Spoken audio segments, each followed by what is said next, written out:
Hello students, आज हम लोग पढ़ेंगे क्लास 12th के टॉपिक इलेक्ट्रोमैग्नेटिक इंडक्शन को। तो देखिए, इलेक्ट्रोमैग्नेटिक इंडक्शन की अगर हम लोग बात करें तो ये कुछ ऐसा फिनोमेना है जहां पर कि हम लोग मैग्नेटिक फील्ड का यूज करके इलेक्ट्रिक फील्ड या कह लीजिए कि इलेक्ट्रिक करंट को प्रोड्यूस करते हैं।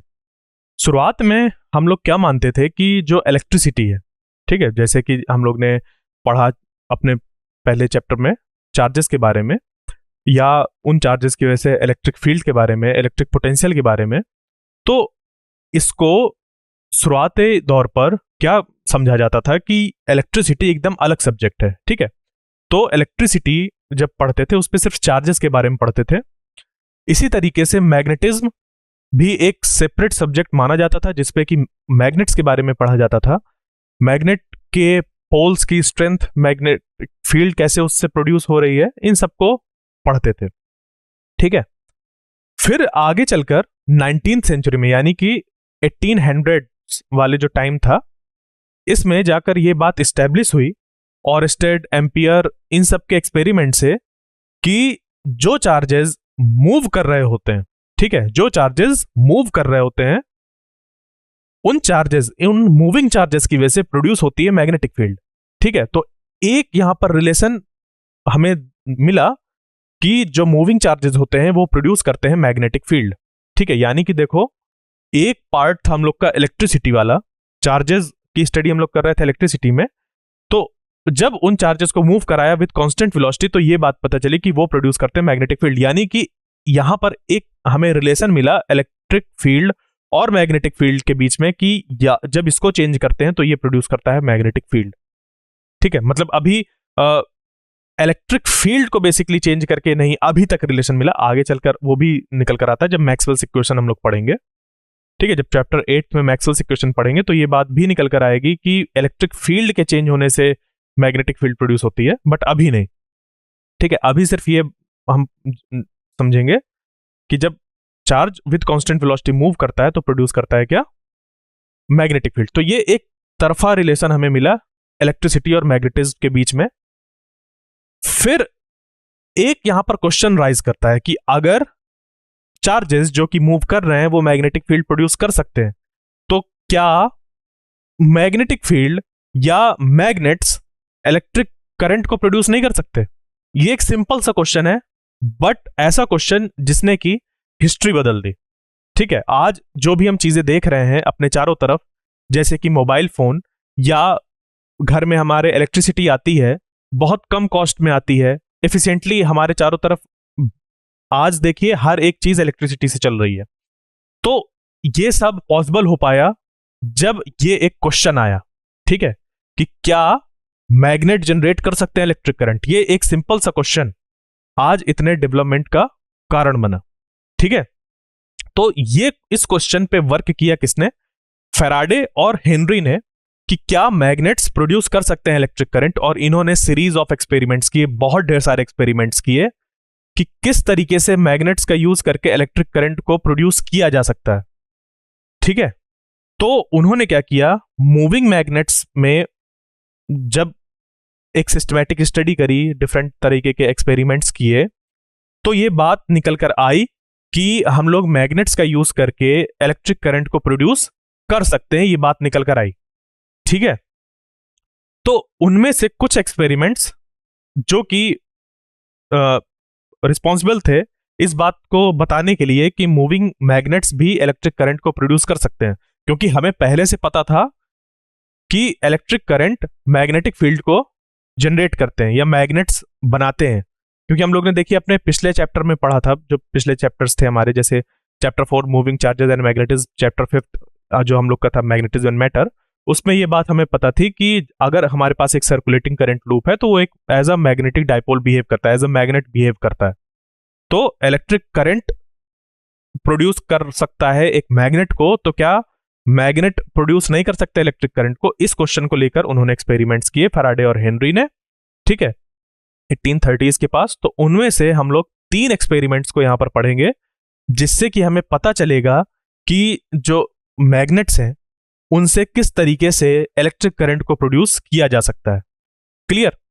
तो बस अब हमें क्या करना है, उन एक्सपेरिमेंट्स को पढ़ना है कि किस तरीके से हमारे चारों तरफ जो आज हम इलेक्ट्रिसिटी देख रहे हैं, उन एक्सपेरिमेंट से कैसे ये बात निकल कर आई कि हम कैसे प्रोड्यूस कर सकते हैं इलेक्ट्रिक करंट को। ठीक है, तो जो हमारा इलेक्ट्रोमैग्नेटिक इंडक्शन है वो भी क्या है, एक फेनोमेना है जहां पर कि हम लोग इलेक्ट्रिक करंट को जनरेट करते हैं by using changing magnetic field.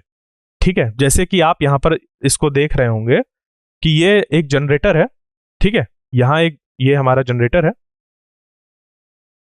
और ये क्या है, एक सिंपल डायनेमो, एक ऐसी छोटी सी मशीन। इसको भी हम लोग आगे पढ़ेंगे अपने चैप्टर में कि वर्क कैसा करता है, बट अभी के लिए क्या आपको समझना है कि ये एक मशीन है, ये एक ऐसी मशीन है जिसके अंदर कुछ वायर्स हैं या कह लीजिए कॉइल्स हैं और उसके बीच में मैग्नेट है। उस मैग्नेट को रोटेट किया जा रहा है। ठीक है, इधर से ये रोटेट करंट, देखिए यहां पर क्या हो रहा है, इलेक्ट्रिक करंट प्रोड्यूस हो रहा है। ये सिंपली एक हमारा बल्ब है जो कि कनेक्टेड है इस मशीन से, इसको हम लोग डायनेमो कहते हैं। ठीक है, अब ये छोटा साइज का है और इसका पर्टिकुलर नाम जो हम लोग यूज करते हैं वो होता है क्रैंकशाफ्ट डायनेमो। तो ये एक ऐसा डिवाइस है जो क्या कर रहा है, जब हम लोग मैग्नेट को मूव कर रहे हैं कुछ वायर्स के बीच में, तो ये क्या प्रोड्यूस कर रहा है, इलेक्ट्रिक करंट प्रोड्यूस कर रहा है। तो हमें ये चीज समझना है कि ये प्रोड्यूस कैसे कर रहा है। तो इसी वजह से हम लोग क्या करेंगे, धीरे धीरे अपने स्टडी को आगे बढ़ाएंगे और चीजों को पढ़ेंगे कि उस पर क्या क्या हमारा यूज होता है, कैसे हम लोग मैग्नेट्स का, मूविंग मैग्नेट्स का यूज करके इलेक्ट्रिक करंट प्रोड्यूस करते हैं। ठीक है, आप यहां पर ये चीज देख पा रहे हैं। ठीक है, तो अब देखिए यहां पर इलेक्ट्रोमैग्नेटिक इंडक्शन का यूज कहां कहां पर होता है, जैसे कि जनरेटर्स, ट्रांसफार्मर। तो इलेक्ट्रोमैग्नेटिक इंडक्शन क्या है हम लोग का, बेसिकली एक फेनोमेना है जहां पर कि हम लोग जनरेट करते हैं इलेक्ट्रिक करंट को चेंजिंग मैग्नेटिक फील्ड की हेल्प से। कैसे करते हैं, क्या करते हैं, उसको हम लोग आगे पढ़ेंगे।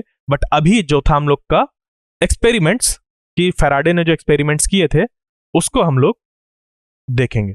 ठीक है, तो ये है हम लोग का पहला एक्सपेरिमेंट। इसमें क्या हो रहा है आइए देखते हैं। देखिए ये दिखाई दे रहा है, ये क्या है, एक सोलेनॉइड है। ये क्या है, सोलेनॉइड। अब ये जो सोलेनॉइड है, इस सोलेनॉइड को हम लोग ये भी कह सकते हैं कि ये कॉम्बिनेशन ऑफ कॉइल्स भी है। ठीक है, ये एक सिंगल कॉइल, फिर दूसरी कॉइल, तीसरी कॉइल, चौथी कॉइल, इस तरीके से सोलेनॉइड को हम लोग कॉम्बिनेशन ऑफ कॉइल्स कह सकते हैं। तो यानी कि अगर इसको कॉइल भी बोल दिया जाए तो कोई प्रॉब्लम नहीं है, यहां पर नंबर ऑफ टर्न्स ज्यादा है, बस इससे ज्यादा इस पे फर्क नहीं है। तो चाहे इसको सोलेनॉइड कहिए चाहे कॉइल कहिए। तो मान लीजिए कि आप, हमारे पास क्या है, एक कॉइल है या सोलेनॉइड है, उसमें यहां पर ऐसे वायर्स कनेक्टेड है और इन वायर्स को कनेक्ट किया गया है आगे जाकर गैल्वेनोमीटर से। किससे, गैल्वेनोमीटर। तो याद करिए गैल्वेनोमीटर का वर्क क्या है। ठीक है, गैल्वेनोमीटर हम लोग ने अपने चैप्टर 4 में पढ़ा था, मूविंग चार्जेस एंड मैग्नेटिज्म वाले में। लास्ट टॉपिक था हम लोग का गैल्वेनोमीटर। तो galvanometer is a device which is use to detect the current in a circuit. Galvanometer क्या करता है, करंट को डिटेक्ट करता है किसी सर्किट में, जितना भी करंट मौजूद होता है उसको डिटेक्ट करता है। तो हम लोग ने क्या किया, एक कॉइल ली या सोलेनॉइड कह लीजिए, उस पर वायर्स कनेक्ट किए एक गैल्वेनोमीटर से। तो अब बताइए इस सर्किट में क्या कहीं पर बैटरी मौजूद है, नहीं। हमने यहां पर कहीं भी मैग्नेट यहां पर हमने कहीं भी बैटरी इस्तेमाल नहीं करी। ठीक है, यहां पर कहीं पर भी इस सर्किट में यहां पर कहीं पर भी बैटरी इस्तेमाल नहीं की। बट फिर भी हम लोग क्या देखेंगे कि जब हमने इस पे बैटरी इस्तेमाल नहीं की, फिर भी इस पे हम लोग करंट फ्लो करा सकते हैं। कैसे, उन्होंने क्या एक्सपेरिमेंट किया आइए देखते हैं। ये था सेटअप, उसके साथ ही उन्होंने लिया एक बार मैग्नेट। ठीक है, क्या लिया, एक बार मैग्नेट, और फिर उस बार मैग्नेट के नॉर्थ पोल को, उस बार मैग्नेट के नॉर्थ पोल को पुश किया इस कॉइल के अंदर। ठीक है, इस नॉर्थ पोल को क्या किया, पुश किया इस कॉइल या जो हमारा सोलेनॉइड है उसके अंदर। तो अब इसकी वजह से उन्होंने ऑब्जर्व किया कि यहां पर डिफ्लेक्शन शो हुआ, इस गैल्वेनोमीटर पे डिफ्लेक्शन हुआ। देखिए सिंपली उन्होंने क्या किया, ये सेटअप लिया, इधर का एक मैग्नेट लिया और उस मैग्नेट को इंसर्ट कराया किसके अंदर, इस कॉइल या सोलेनॉइड के अंदर। तो उन्होंने ऑब्जर्व किया यहां पर डिफ्लेक्शन इस गैल्वेनोमीटर में। देखिएगा, देखिए ऐसे किया तो इस पे डिफ्लेक्शन हुआ इस डायरेक्शन में। अब उसके बाद जब इसको हम लोग ने बाहर निकाला, तो जब इसको बाहर निकाला तो उसकी वजह से क्या हुआ, डिफ्लेक्शन अपोजिट डायरेक्शन में था। ठीक है, जब हमने इसको अंदर किया तो डिफ्लेक्शन इस तरफ, और जब इसको बाहर निकाला तो डिफ्लेक्शन उसके अपोजिट डायरेक्शन में था। यानी कि यहां पर क्या हुआ, जब इसको हम अंदर लेके जा रहे हैं तो करंट की डायरेक्शन, और जब इसको हम बाहर लेकर आ रहे हैं तब करंट की डायरेक्शन डिफरेंट है, या कह लीजिए कि जस्ट अपोजिट है। ठीक है, पहला तो ऑब्जर्वेशन ये है हम लोग का, जिसको कि हम तुरंत ऑब्जर्व कर पा रहे हैं कि जैसे ही हम इसको मूव कराते हुए अंदर ले जा रहे हैं वैसे ही करंट की डायरेक्शन क्या हमें मिल रही है, जब अंदर ले जाने में कोई एक डायरेक्शन और जब बाहर निकाल रहे हैं तो करंट की डायरेक्शन अपोजिट है। ये हमारा पहला ऑब्जर्वेशन। दूसरा, इस पे ऑब्जर्व करिए, जब ये रुका हुआ है, देखिए ये रुक गया, ये अभी इस पोजीशन पर रुक गया अंदर जाकर, मैग्नेट है अंदर बट क्या है, रुका हुआ है। उस केस में यहां पर कोई डिफ्लेक्शन नहीं है। देखिए यहां पर जब ये इस केस पे यहां पर भी रुका हुआ है तो भी कोई डिफ्लेक्शन नहीं। देखिए यहां पर ये रुका हुआ है, इस केस पे भी यहां पर कोई डिफ्लेक्शन नहीं है। ये जब मूव कर रहा है तभी यहां पर डिफ्लेक्शन मिल रहा है। देखिए यहां पर आके रुक गया अगर, तब यहां पर कोई डिफ्लेक्शन नहीं मिल रहा, और जैसे ही इसको मूव करा रहे हैं डिफ्लेक्शन तभी तक है, और जैसे ही ये स्टॉप हो रहा है वैसे ही डिफ्लेक्शन खत्म हो जा रहा है। ये है हमारा क्या, दूसरा ऑब्जर्वेशन।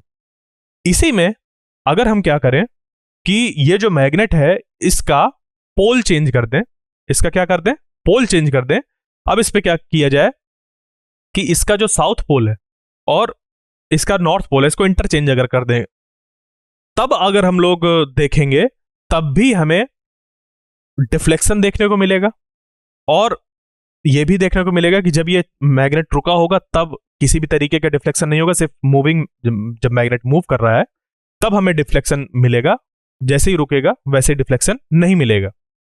बट यहां पर करंट की डायरेक्शन कुछ ऐसी होगी, मान लीजिए कि जब हम लोग नॉर्थ पोल अंदर लेकर जा रहे थे, ठीक है, जब हम लोग नॉर्थ पोल अंदर लेकर जा रहे थे तो उस समय यहां पर करंट की जो डायरेक्शन थी, ठीक है, करंट की डायरेक्शन अगर ऐसी थी, लेट अस सपोज ऐसी थी करंट की डायरेक्शन, ठीक है, जब हम लोग इसको अंदर लेकर जा रहे हैं तो करंट की डायरेक्शन इधर, और जब इसको हम लोग वापस इस तरफ ले जा रहे हैं तो करंट की डायरेक्शन किधर हो रही है, इस तरफ हो रही है, ठीक है, अपोजिट हो रही है, चेंज हो रही है। तो जब हम इस मैग्नेट की डायरेक्शन चेंज कर देंगे, जब हम इस मैग्नेट को कुछ ऐसा रख देंगे कि साउथ पोल अंदर तरफ जाए, उस केस में क्या होगा कि जब ये अंदर जा रहा होगा, जब ये अंदर जा रहा होगा तब करंट की डायरेक्शन इधर होगी। देखिए मैंने इसको ब्लू से बनाया है और इसको इधर ब्लू से बनाया, यानी कि जब इस पोजीशन में ये अंदर जाएगा तो करंट की डायरेक्शन ये होगी, और जब इसको हम वापस ले जा रहे होंगे, ठीक है, इसको निकाल रहे होंगे, उस केस में करंट की डायरेक्शन ये होगी। यानी कि देखिए यहां पर पोल्स को चेंज करने में करंट की डायरेक्शन चेंज हो रही है। यानी कि देखिए जहां पर जब हम लोग इसको साउथ और नॉर्थ इस तरीके से रखे हुए थे और नॉर्थ को अंदर ले जा रहे थे, यहां पर जब इसको अंदर ले जा रहे थे तब जो हमें करंट की डायरेक्शन मिल रही थी, या कह लीजिए जो डिफ्लेक्शन हमें मिल रहा था, जिस डायरेक्शन में डिफ्लेक्शन मिल रहा था वैसा डिफ्लेक्शन हमें तब मिल रहा है जब हमने मैग्नेट को ऐसे पलट दिया और इसको कॉइल से बाहर निकाल रहे हैं। क्या कर रहे हैं, कॉइल से बाहर निकाल रहे हैं, तब हमें ये ऐसा देखने को मिल रहा है। ठीक है, सिमिलरली जब इस पोजीशन पे मैग्नेट को बाहर निकाल रहे थे तो करंट की डायरेक्शन हमारी ये वाली थी, और सेम हमें करंट की डायरेक्शन तब मिल रही है जब हमने मैग्नेट की डायरेक्शन को चेंज किया, यानी साउथ पोल इधर है और इसको अंदर ले जा रहे हैं। क्या कर रहे हैं, अंदर ले जा रहे हैं, यानी यहां हमें ये सारे ऑब्जर्वेशंस मिले। ठीक है, तो इससे क्या बात आप इन्फर कर सकते हैं, आपसे आपके सामने अगर ये एक्सपेरिमेंट हो, अगर आप इस एक्सपेरिमेंट को करें तो आप क्या कह सकते हैं। ठीक है, आपने देखा कि एक मैग्नेट का यूज करके हम लोग ने करंट डेवलप किया, एक सर्किट में करंट को डेवलप किया, उस सर्किट में जहां पर कहीं पर भी एक बैटरी नहीं मौजूद, उस सर्किट में भी क्या मिल रहा है, हमें करंट देखने को मिल रहा है। बट ये करंट कब मिल रहा है, जब ये मैग्नेट मूव कर रहा है। ठीक है, ये मैग्नेट जब मूव कर रहा है तभी हमें करंट देखने को मिल रहा है, और जब ये मैग्नेट मूव नहीं कर रहा तब हमें किसी भी तरीके का यहां पर डिफ्लेक्शन नहीं मिल रहा है। ठीक है, तो हमारा सबसे पहला ऑब्जर्वेशन ये है। दूसरा कि इस पे जब हम इसको अंदर ले जा रहे हैं और बाहर निकाल रहे हैं, दोनों केस पे, जब ये अपनी मूविंग स्टेट में, जब इसको अंदर ले जा रहे हैं और बाहर ले जा रहे हैं, दोनों केस में जो करंट की डायरेक्शन है जस्ट अपोजिट है, यानी कि डिफ्लेक्शन जो हमें मिल रहा है वो जस्ट अपोजिट है। ठीक है, और अगर हम फिर इस मैग्नेट के पोल्स को चेंज करके देखते हैं तो वहां पर हमें भी करंट की डायरेक्शन जो होगी वो कुछ इस तरीके से करस्पॉन्डिंग हमें मिलेगी, जबकि जब ये अंदर जाएगा और ये जब बाहर जाता है इस पोजीशन में, तब करंट की डायरेक्शन सेम है, और जब ये बाहर जा रहा है इस पोजीशन में, नॉर्थ साउथ इस तरीके से, और ये जब अंदर जा रहा है तो यहां पर करंट की डायरेक्शन सेम है। ठीक है, इधर और इधर वाले में, कि ये जब अंदर जा रहा है और ये जब बाहर जा रहा है, इसमें जब ये अंदर जा रहा है और ये बाहर जा रहा है तब करंट की डायरेक्शन सेम है। तो ये है, ये चीज हमें मिली। तो यहां से उन्होंने क्या कहा कि हां, हम लोग इस एक्सपेरिमेंट को देख के ये कह सकते हैं कि मूविंग मैग्नेट से इलेक्ट्रिक करंट को प्रोड्यूस किया जा सकता है, और तभी है जब ये मैग्नेट क्या कर रहा हो, मूव कर रहा हो। ठीक है, यानी कि उन्होंने कहा कि एक कॉइल और मैग्नेट के बीच में रिलेटिव मोशन होना जरूरी है। क्या होना जरूरी है? रिलेटिव मोशन होना जरूरी है इस कॉइल और मैग्नेट के बीच में। ये उन्होंने पॉइंट निकाला अपने पहले एक्सपेरिमेंट से। ठीक है, पहले एक्सपेरिमेंट से ये पॉइंट निकलकर आ गया। ठीक है, तो relative motion between the magnets and coil generates electric current induction. यहां पर देखिए क्या हो रहा है, करंट इंड्यूस हो रहा है। करंट क्या हो रहा है? इंड्यूस हो रहा है, और किसकी हेल्प से? मैग्नेट की हेल्प से। यानी कि यहां पर इलेक्ट्रिक करंट इंड्यूस हो रहा है, तो इस वजह से यहां पर नाम होता है क्या, इस फेनोमेना का, इलेक्ट्रोमैग्नेटिक इंडक्शन की। यहां पर जो हो रहा है वो क्या हो रहा है? इलेक्ट्रोमैग्नेटिक इंडक्शन हो रहा है। एक ऐसा फेनोमेना जहां पर कि हम लोग मैग्नेट्स, एक मूविंग मैग्नेट की हेल्प से प्रोड्यूस करते हैं क्या, करंट को। ठीक है, क्या प्रोड्यूस करते हैं? करंट को। ठीक है, तो ये हमारी बात पहले एक्सपेरिमेंट से निकल कर आई कि रिलेटिव मोशन होना जरूरी है मैग्नेट और कॉइल के बीच में इलेक्ट्रिक करंट इंडक्शन को ऑब्जर्व करने के लिए। ये पहला पॉइंट है, इसको याद रखिएगा, क्योंकि आगे जो एक्सपेरिमेंट्स हम लोग पढ़ते जाएंगे साथ ही में हम लोग के कॉन्सेप्ट भी अपने आप में अपडेट होते जाएंगे। ठीक है, क्या होते जाएंगे? अपडेट होते जाएंगे। अभी हमारा पहला पॉइंट क्या है? रिलेटिव मोशन जरूरी है। क्या? रिलेटिव मोशन जरूरी है। ठीक है, अब इस पे बढ़ते हैं आगे और इसको देखते हैं कि सेकंड एक्सपेरिमेंट में हमारा क्या किस तरीके से अरेंजमेंट था, जो डिवाइस हमने यूज करी, कैसे क्या करा, और फिर हम लोग ने उस पे क्या रिजल्ट निकाला सेकंड एक्सपेरिमेंट का। ठीक है, उसके बाद पहले एक्सपेरिमेंट के बाद फैराडे के मन में आया कि क्या हम लोग एक मैग्नेट को रिप्लेस करके, क्योंकि देखो मैग्नेट क्या दे रहा है, मैग्नेट प्रोड्यूस कर रहा है मैग्नेटिक फील्ड को। ठीक है, एक मैग्नेट है अगर हमारे पास, तो मैग्नेट क्या कर रहा है? मैग्नेटिक फील्ड को प्रोड्यूस कर रहा है, हाँ या ना?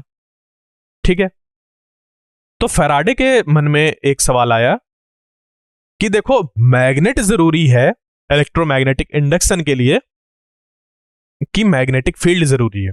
क्या मन में आया उनके? कि मैग्नेट जरूरी है कि मैग्नेटिक फील्ड। अंतर क्या है इन दोनों बातों में? इन दोनों बातों में अंतर यह है कि अगर मैग्नेट जरूरी होता, क्या जरूरी होता? मैग्नेट, तो हमें अगर किसी तरीके से मैग्नेटिक फील्ड का यूज करें हम लोग, ठीक है, तो वहां पर हमें इलेक्ट्रोमैग्नेटिक इंडक्शन देखने को नहीं मिलेगा। हमें सिर्फ मैग्नेट यूज करना पड़ेगा तभी देखने को मिलेगा।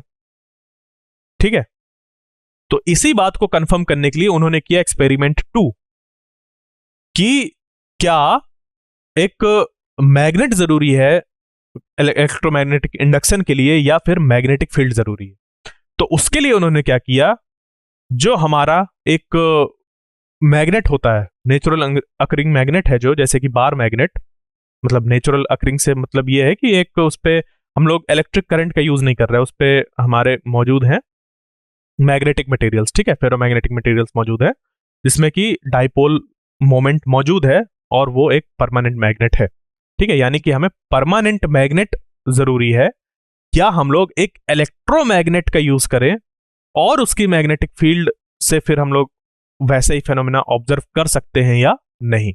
तो इसके लिए इन्होंने क्या किया कि जो हमारा मैग्नेट था, बार मैग्नेट, उसको रिप्लेस कर दिया एक दूसरी कॉइल C2 से, जो कि एक थी सोलेनॉइड और उसमें लगा हुआ था बैटरी। ठीक है, तो अब ये देखिए हम लोग पढ़ कर आए हैं कि जो एक सोलेनॉइड होता है, हमने अपने पिछले चैप्टर में पढ़ा है कि एक जो सोलेनॉइड होता है वो क्या होता है, as an equivalent bar magnet. Bar magnet को एज एन इक्विवेलेंट सोलेनॉइड हम लोग ट्रीट कर सकते हैं, यानी कि बार मैग्नेट और सोलेनॉइड की जो प्रॉपर्टी होती हैं वो सिमिलर होती हैं।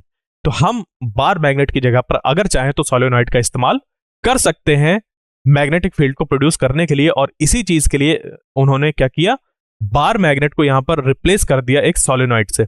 अब उसके बाद बाकी चीजें उन्होंने सेम रखी, सिर्फ क्या चेंज किया, बार मैग्नेट को रिप्लेस कर दिया किससे, एक कॉइल से, बस इतना चेंज किया उन्होंने। तो देखिए सेकेंड एक्सपेरिमेंट का ऑब्जेक्टिव क्या है कि to observe the induced current. वही इंड्यूस्ड करंट, ये वो वाला करंट होता है जब यहां इस सर्किट में किसी भी तरीके का यहां पर कोई भी बैटरी मौजूद ना हो बट फिर भी इस सर्किट में करंट हो।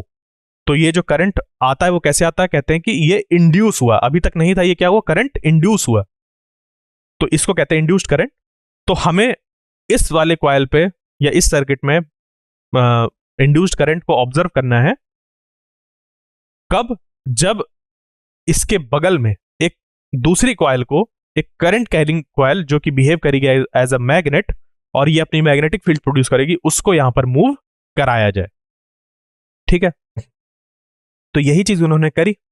तो जब उन्होंने किया ऐसा, ठीक है, तो सबसे पहले क्या किया कि ये जो हमारी कॉइल थी इस कॉइल पे एक गैल्वेनोमीटर लगा दिया, ये हमारा ऐसा सर्किट बन गया। उसके बाद इन्होंने यहां पर एक बैटरी लगाई और बैटरी लगाने से ये क्या बन गया, एक हमारा सोलेनॉइड बन गया जो कि प्रोड्यूस कर रहा है मैग्नेटिक फील्ड।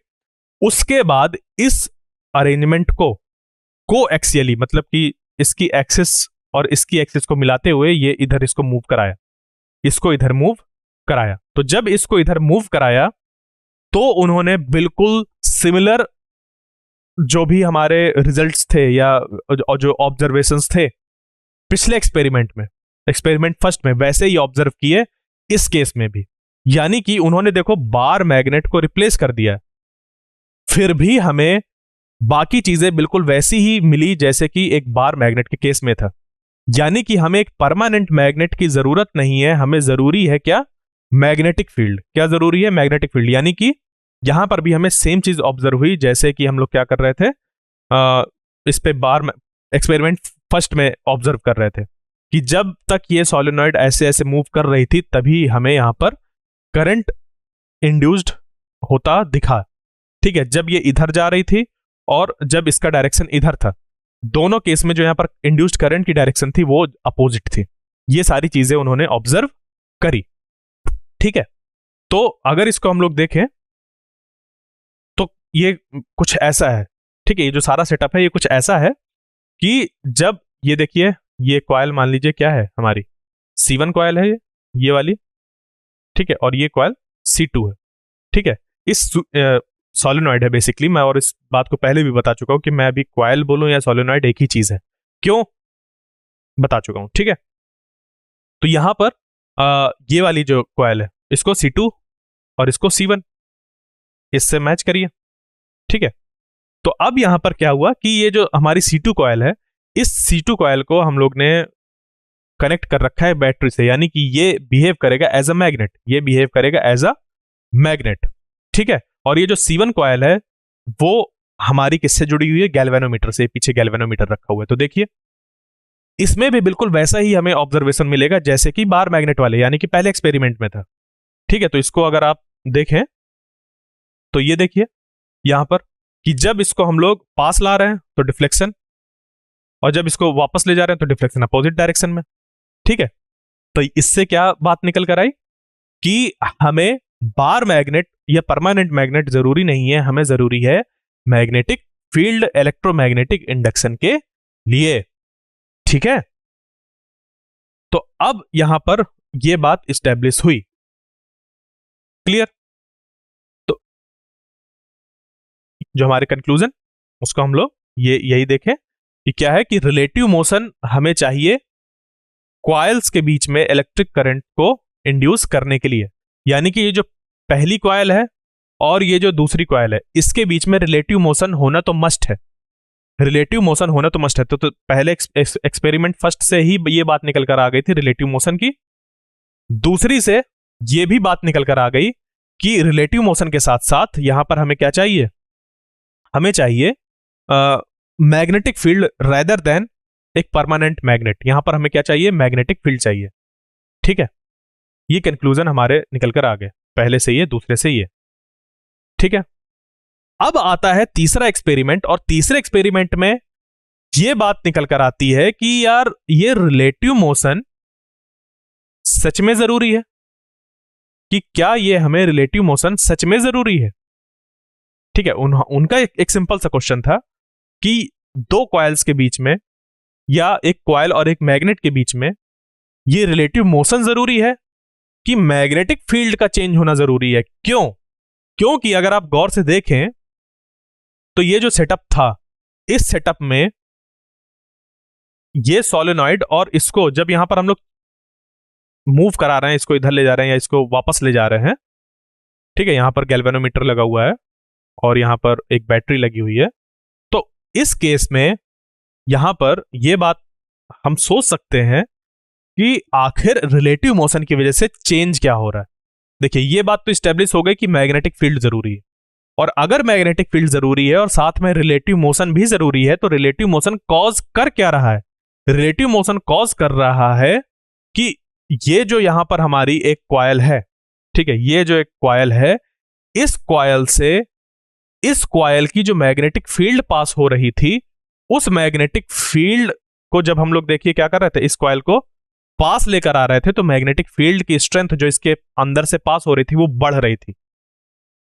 क्या हो रही थी? बढ़ रही थी। और जब इसको दूर लेकर जा रहे थे तो मैग्नेटिक फील्ड घट रही थी। यानी कि इसके और इसके बीच में रिलेटिव मोशन होने की वजह से एक चीज चेंज हो रही थी, और वो थी मैग्नेटिक फील्ड, जो कि इसके अंदर से पास हो रही थी।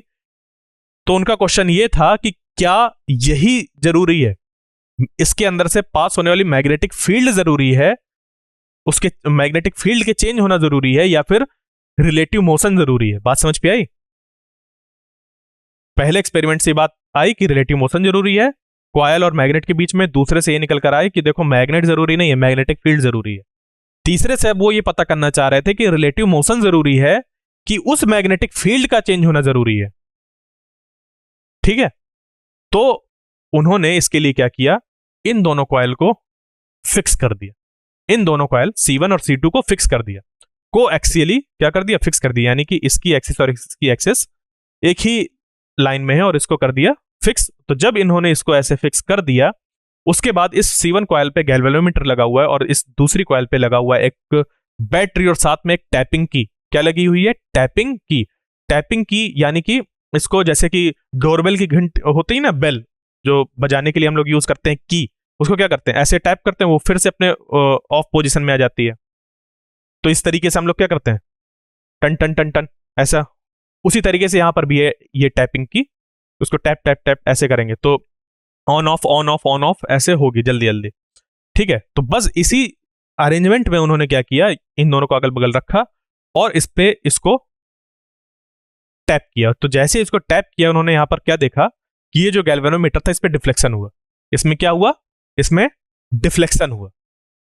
और जैसे ही इन्होंने इसको की को छोड़ा, वैसे ही डिफ्लेक्शन अपोजिट डायरेक्शन में हुई। यानी कि मान लीजिए कि जब इसको बंद किया गया तो डिफ्लेक्शन इधर हुआ, और जैसे ही इसको ओपन किया गया, यानी कि की क्लोज करी गई, क्लोज यानी कि सर्किट क्लोज हो गया, कंप्लीट हो गया, और ओपन जब किया इसको, सर्किट ओपन हो गया, की ओपन हुई, सर्किट ओपन हो गया, यहां पर अब करंट फ्लो नहीं कर रहा, तो गैल्वेनोमीटर में अपोजिट डायरेक्शन में हुआ। तो दोनों में हुआ क्या, देखिए इस प्रोसेस में जब हमने इस की को टैप किया तो इसमें प्रोड्यूस हुई करंट, और करंट की वैल्यू, लेट अस सपोज ये बैटरी जो मैक्सिमम करंट दे सकती है वो 1 एम्पियर का अगर दे सकती है, मान लीजिए कि 5 एम्पियर का दे सकती है, तो 5 एम्पियर की वैल्यू रीच करने में करंट को लगता है टाइम, क्योंकि करंट तो अभी नहीं था ना इस सर्किट में, तो कितना था, 0। तो 0 से 5 तक होने में यहां पर करंट की वैल्यू क्या होती है, चेंज होती है। 0 से 5 भले ही टाइम कम लगता हो, बट 5 तक पहुंचने में, 5 एम्पियर की वैल्यू तक रीच करने में इसको लगेगा टाइम। और उस टाइम पर यहां पर क्या होगी, यहां पर चेंज होगी मैग्नेटिक फील्ड। क्या होगी, मैग्नेटिक फील्ड चेंज होगी। गौर से सुनिएगा, यहां पर क्या चेंज होगी, मैग्नेटिक फील्ड। क्यों? क्योंकि हम जानते हैं कि इस सोलेनॉइड की मैग्नेटिक फील्ड का फॉर्मूला होता है B is equal to mu naught N I, जहां पर कि I जो होता है वो करंट की वैल्यू होती है। तो जब इस पे करंट की वैल्यू 0 थी तब मैग्नेटिक फील्ड 0, जब 1 हुआ होगा, 1 एम्पियर हुआ होगा, तो ये हो गया होगा म्यू नॉट एन। जब करंट की वैल्यू 2 हुई होगी तो ये हो गया होगा 2 म्यू एन। यानी कि हम क्या देख पा रहे हैं कि ये करंट की वैल्यू क्या हो रही है, बढ़ने के साथ साथ यहां पर मैग्नेटिक फील्ड की वैल्यू भी बढ़ रही है, जो कि ये प्रोड्यूस कर रही है। ठीक है, तो अब ये जो इंक्रीमेंट होता है वो हमारा डिस्क्रीट नहीं होता, ऐसा 1 2 3 4 ऐसे नहीं इंक्रीज होता, ये कंटिन्यूसली इंक्रीज होता है। यहां से 0 से लेकर 5 तक जो वैल्यू होगी करंट की वो कंटिन्यूसली इंक्रीज करेगी। उस वजह से जो मैग्नेटिक फील्ड है वो भी कंटिन्यूसली इंक्रीज करेगी। क्यों? क्योंकि B is directly proportional to I। तो जैसे जैसे I बढ़ेगा वैसे वैसे B भी बढ़ेगी, और इसके इस बिहेवियर से यहां पर क्या होगा, मैग्नेटिक फील्ड चेंज होगी। अब क्योंकि ये जो C1 है वो C2 के बगल में रखी है, और इसकी वजह से जो मैग्नेटिक फील्ड प्रोड्यूस होगी वो क्या होगी, इस C1 से पास होगी। ठीक है, अब यहां पर क्या हो रहा है, मैग्नेटिक फील्ड चेंज हो रही है, जो कि यहां पर चेंज हो रही है, और ये रखी है इस C1 के बगल में। तो इस C1 से पास होने वाली जो मैग्नेटिक फील्ड है, यानी कि कहा जाए कि इस कॉइल के ये जो क्रॉस सेक्शनल एरिया है, ठीक है, इस क्रॉस सेक्शनल एरिया से जो मैग्नेटिक फील्ड पास हो रही है वो चेंज हो रही है। यानी कि इस पे हमारे पास एक मैग्नेटिक फ्लक्स, जिसको कि हम लोग पढ़ कर आए हैं, वो होता है ना, तो वो होता है BA। यानी कि इस C1 कॉइल से पास होने वाला मैग्नेटिक फ्लक्स चेंज हो रहा है। क्या हो रहा है, मैग्नेटिक फ्लक्स चेंज हो रहा है, जिसकी वजह से यहां पर हमें डिफ्लेक्शन देखने को मिल रहा है। ठीक है, और जैसे ही यहां पर हम लोग ने की को ओपन किया तो इस सर्किट में करंट की वैल्यू क्या हो रही है, डिक्रीज हो रही है। यानी कि ये वैल्यू फिर से 5 से डिक्रीज हो रही है 0 तक। तो उस केस में जो मैग्नेटिक फील्ड यहां पर इसकी होगी वैल्यू वो कम होती जाएगी, और जैसे जैसे वैल्यू कम होगी तो इससे पास होने वाले मैग्नेटिक फील्ड की वैल्यू भी क्या होती जाएगी, कम होती जाएगी। यानी कि फ्लक्स, जो इस कॉइल से फ्लक्स पास हो रहा है, मैग्नेटिक फ्लक्स, वो भी कम होता जाएगा। वो भी क्या होता जाएगा, फ्लक्स कम होता जाएगा, जिसकी वजह से यहां पर फिर से फ्लक्स चेंज हो रहा है, और यहां पर हमें देखने को मिला क्या, करंट की जो वैल्यू है वो अपोजिट डायरेक्शन में है। ठीक है, जो डिफ्लेक्शन है वो अपोजिट डायरेक्शन में। क्लियर?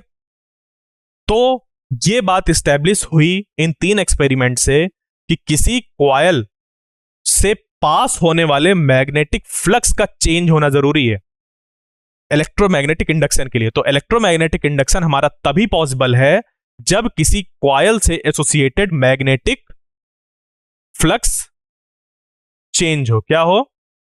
चेंज हो। ठीक है, तो जो हम रिलेटिव मोशन या मैग्नेटिक फील्ड इन सब की बात कर रहे थे, उन सब से एक बहुत सिंपल बात निकल कर आई, मैग्नेटिक फ्लक्स। और मैग्नेटिक फ्लक्स का हम लोग फॉर्मूला जानते हैं, वो क्या होता है, phi is equal to BA cos theta. यानी कि किसी भी तरीके से अगर हमने फाई को चेंज कर दिया, मैग्नेटिक फ्लक्स को चेंज कर दिया, अब ये मैग्नेटिक फ्लक्स या तो हम मैग्नेटिक फील्ड को चेंज करके करें, या मान लीजिए कॉइल का जो क्रॉस सेक्शनल एरिया था उसको घटाते बढ़ाते, यहां पर जो मैग्नेटिक फील्ड थी उसको फिक्स रखते और यहां पर एरिया को घटाते बढ़ाते, उस केस में भी हमें डिफ्लेक्शन देखने को मिलता है, इलेक्ट्रोमैग्नेटिक इंडक्शन देखने को मिलता।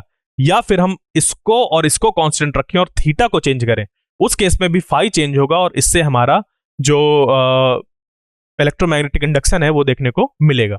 यानी कि changing magnetic flux through a coil induces electromagnetic EMF. ठीक है, ईएमएफ वहां पर हमें इंड्यूस होता हुआ दिखता है, यानी कि इलेक्ट्रोमोटिव फोर्स वहां पर हमें मिलता है, जो कि यहां पर रिस्पॉन्सिबल होता है करंट के प्रोड्यूस होने के लिए।